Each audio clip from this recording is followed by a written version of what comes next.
അസ്സലാമു അലൈക്കും, welcome to my channel. ഇന്ന് കുഞ്ഞുങ്ങൾക്ക് കൊടുക്കുന്ന വാഴക്കപ്പൊടി, കുന്നം വാഴക്കയുടെ പൊടി നമ്മൾ എങ്ങനെയാണ് വീട്ടിലുണ്ടാക്കുന്നതെന്നാണ് കാണിക്കാനായിട്ട് പോകുന്നത്. അപ്പോൾ എൻ്റെ ചാനൽ ആദ്യമായിട്ട് കാണുന്നവരാണെങ്കിൽ ഒന്ന് സബ്സ്ക്രൈബ് ചെയ്യണേ. അതിൻ്റെ അടുത്തുള്ള ബെൽ ബട്ടൺ കൂടി ഒന്ന് എനേബിൾ ചെയ്തിട്ട് നിങ്ങൾക്ക് നോട്ടിഫിക്കേഷൻ ഓൾ എന്നുള്ള ഓപ്ഷൻ കൊടുത്താൽ ഞാൻ ഇടുന്ന വീഡിയോസൊക്കെ അപ്പോൾ തന്നെ നിങ്ങൾക്ക് നോട്ടിഫിക്കേഷനായിട്ട് വരുന്നതായിരിക്കും. അപ്പോൾ നമുക്ക് നേരെ വീഡിയോയിലേക്ക് പോയാലോ.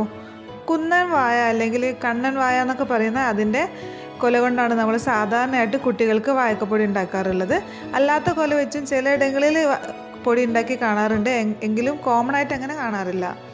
നിങ്ങളുടെ വീട്ടിലുള്ള കുന്നവാഴക്ക വെച്ചിട്ടാണ് പൊടി ഉണ്ടാക്കാനായിട്ട് ഉദ്ദേശിക്കുന്നതെങ്കിൽ കുന്നവാഴ കുലച്ച് അതിന് അത്യാവശ്യം കായകളൊക്കെ ആയതിനു ശേഷം അതിൻ്റെ അറ്റത്ത് വരുന്ന ഉണ്ണിത്തട്ട, വയലറ്റ് കളറിലുള്ള നമ്മൾ ഉപ്പേരിക്കൊക്കെ എടുക്കുന്ന ഭാഗമുണ്ടല്ലോ, അത് പൊട്ടിച്ച് കളയുക. അത് പൊട്ടിച്ച് കളയുകയാണെങ്കിൽ ഈ ഉണ്ടായ കായകൾക്കൊക്കെ അത്യാവശ്യം നല്ല തുടുതുടുപ്പ്, നല്ല ഹെൽത്തി ആയിട്ടുള്ള കായകൾ നമുക്ക് കിട്ടും. ആ കായ വെച്ച് പൊടി ഉണ്ടാക്കുകയാണെങ്കിൽ കുഞ്ഞിനും അതിൻ്റെ ഗുണം ലഭിക്കുന്നതാണ്. ഇനി ഈ പൊടി എങ്ങനെയാണ് ഉണ്ടാക്കുന്നത് നോക്കാം. അതിനായിട്ട് നമ്മൾ മൂത്ത കായകൾ തന്നെ എടുക്കാനായിട്ട് ശ്രമിക്കുക. ഒരുപാട് മൂത്ത് പഴുക്കാനായ ആ സ്റ്റേജിലല്ല, പഴുക്കുന്നതിന് കുറച്ച് മുന്നായിട്ടുള്ള ആ ഒരു മൂത്ത ആ ഒരു സ്റ്റേജിൽ എടുക്കാനായിട്ട് ശ്രദ്ധിക്കുക.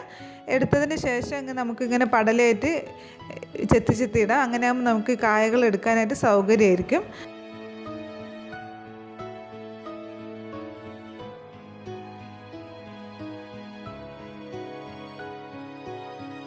അങ്ങനെ എടുത്ത കായയുടെ ഒരു ഭാഗത്തു നിന്ന് മറ്റേ ഭാഗത്തേക്ക് നമ്മുടെ കത്തി വെച്ചിട്ട് ഒരു കീറലിടുക.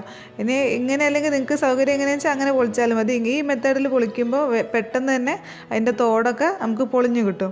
അപ്പോൾ ഇങ്ങനെ പൊളിച്ചിട്ട് ഉള്ളിലുള്ള ആ തോടൊക്കെ കളഞ്ഞിട്ട് ആ കായ മാത്രം എടുത്തിട്ട് നമുക്ക് ഇങ്ങനെ വെള്ളത്തിലിട്ട് വെക്കാം.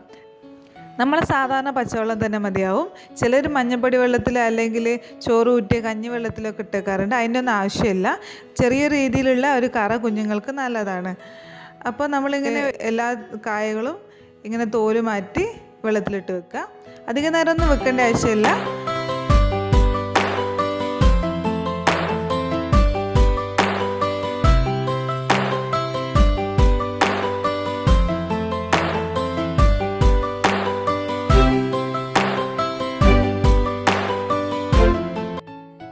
അങ്ങനെ എല്ലാം അങ്ങനെ നന്നാക്കിയതിന് ശേഷം ഓരോരോ കായകളായിട്ട് വെള്ളത്തിൽ നിന്ന് എടുത്ത് വെള്ളമൊക്കെ മാക്സിമം പോക്കിയതിന് ശേഷം ഇങ്ങനെ കയ്യിൽ വെച്ചിട്ട് വട്ടത്തിൽ അരിഞ്ഞു കൊടുക്കുക. കയ്യിൽ വെച്ച് അരിയുന്നതാണ് നല്ലത്. നമ്മൾ ഈ കട്ടിംഗ് ബോർഡിലൊക്കെ വെച്ച് അരിയുകയാണെങ്കിൽ കുറച്ചും കൂടെ തിക്കായിട്ടുള്ള പീസുകളാണ് കിട്ടുക. നമ്മൾ കൈ വെച്ച് അരിയുമ്പോൾ കുറച്ചും കൂടെ തിന്നായിട്ടുള്ള, അതായത് അത്രക്കും തിന്നാവുമ്പോൾ നമുക്ക് വേഗം ഉണങ്ങി കിട്ടും. അപ്പോൾ നമുക്ക് ഈ പച്ചക്കായയുടെ മുഴുവനായിട്ട് ഇങ്ങനെ ചെറിയ ചെറിയ റൗണ്ടിലുള്ള പീസായിട്ട് കട്ട് ചെയ്തെടുക്കാം.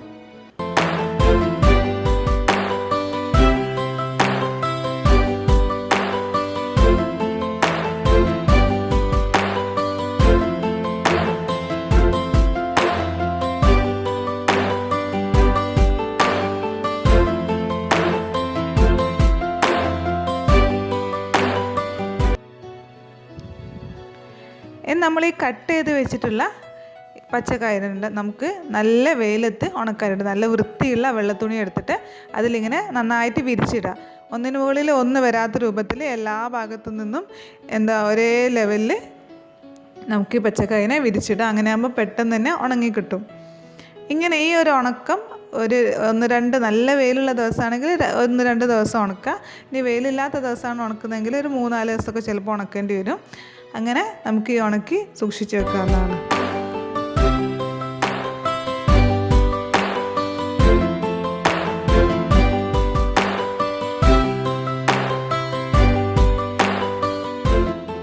നമ്മുടെ പച്ചക്കായൊക്കെ നന്നായിട്ട് ഉണങ്ങി വന്നിട്ടുണ്ട്.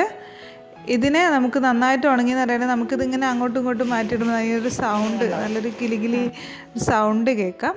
അല്ലെങ്കിൽ നമ്മളിതിങ്ങനെ പൊട്ടിച്ച് നോക്കുകയാണെങ്കിൽ അത് വേഗം തന്നെ പൊട്ടി കിട്ടുന്നതായിരിക്കും. ഇനി നമുക്കിതിനെ ഇപ്പം തന്നെ വേണമെങ്കിൽ പൊടിയാക്കി സൂക്ഷിച്ച് വെക്കാം. അല്ലെങ്കിൽ കുറച്ചായിട്ടായിരുന്നു പൊടിക്കാൻ ഉദ്ദേശിക്കുന്നതെങ്കിൽ നല്ലൊരു എയർ ടൈറ്റ് കണ്ടെയ്നറിൽ ഇട്ട് വെക്കാം. നമുക്ക് ആവശ്യത്തിനുള്ള ഉണങ്ങിയ കായ മാത്രം എടുത്തിട്ട് പൊടിച്ചെടുക്കാം. ആ പൊടിക്കുന്ന ദിവസം ഈ കായ ഒന്നും കൂടെ വെയിലത്ത് വെക്കുന്നത് നല്ലതായിരിക്കും. നമുക്ക് ആവശ്യമുള്ള അത്രയും കായ ഇങ്ങനെ മിക്സിയിലിട്ടിട്ട് നന്നായിട്ട് പൊടിച്ചെടുക്കാം. നമുക്ക് കൈ കൊണ്ട് തൊടുമ്പോൾ തന്നെ നല്ല സോഫ്റ്റായിട്ട് കിട്ടുന്ന രൂപത്തിൽ, തരിതരിയൊന്നും ഇല്ലാത്ത രൂപത്തിൽ അത്രയും സോഫ്റ്റായിട്ട് പൊടിച്ചെടുക്കുക. തരിച്ച് പിന്നെ പൊടിക്കേണ്ട ആവശ്യമൊന്നുമില്ല. നല്ല സോഫ്റ്റായിട്ട് കിട്ടുന്നവരെ പൊടിക്കുക. പിന്നെ ഒരുപാട് പൊടി ഇങ്ങനെ ചൂടാവാൻ നിൽക്കരുത്. മിക്സിയിലിട്ട് ഒരുപാട് ചൂടാക്കാനും പാടില്ല. ഇങ്ങനെ പൊടിച്ച കായപ്പൊടി നന്നായിട്ടൊരു പാത്രത്തിലിട്ട് വെക്കുക. ചില്ലിൻ്റെ പാത്രം അല്ലെങ്കിൽ സ്റ്റീലിൻ്റെ പാത്രത്തിലിട്ട് വെക്കുക. കുട്ടികൾക്ക് കൊടുക്കുന്ന പൊടി ആയതുകൊണ്ട് തന്നെ മാക്സിമം പ്ലാസ്റ്റിക്കിൻ്റെ പാത്രം ഒഴിവാക്കാനായിട്ട് ശ്രദ്ധിക്കുക. അപ്പോൾ ഇത്രയൊക്കെ ഉള്ളൂ. നിങ്ങൾക്ക് ഈ വീഡിയോ ഇഷ്ടമായിട്ടുണ്ടാവും, ഉപകാരമായിട്ടുണ്ടാവും എന്ന് വിചാരിക്കുന്നു. ഇഷ്ടമായിട്ടുണ്ടെങ്കിൽ ലൈക്ക് ചെയ്യുക. നിങ്ങളുടെ എന്തെങ്കിലും ഡൗട്ട് ഉണ്ടെങ്കിൽ അല്ലെങ്കിൽ നിങ്ങൾക്ക് എന്താ സജഷൻ ഉണ്ടെങ്കിലൊക്കെ കമൻറ്റ് ചെയ്യുക. വീഡിയോ ആവശ്യമുള്ളവർക്ക് എത്തിച്ചു കൊടുക്കാനായിട്ടൊന്ന് ഷെയർ ചെയ്യുക. അപ്പോൾ ഇനി ഉപകാരപ്രദമായ മറ്റൊരു വീഡിയോ ആയിട്ട് മറ്റൊരു ദിവസം കാണുന്നവരേക്കും take care and bye bye from AFRIN.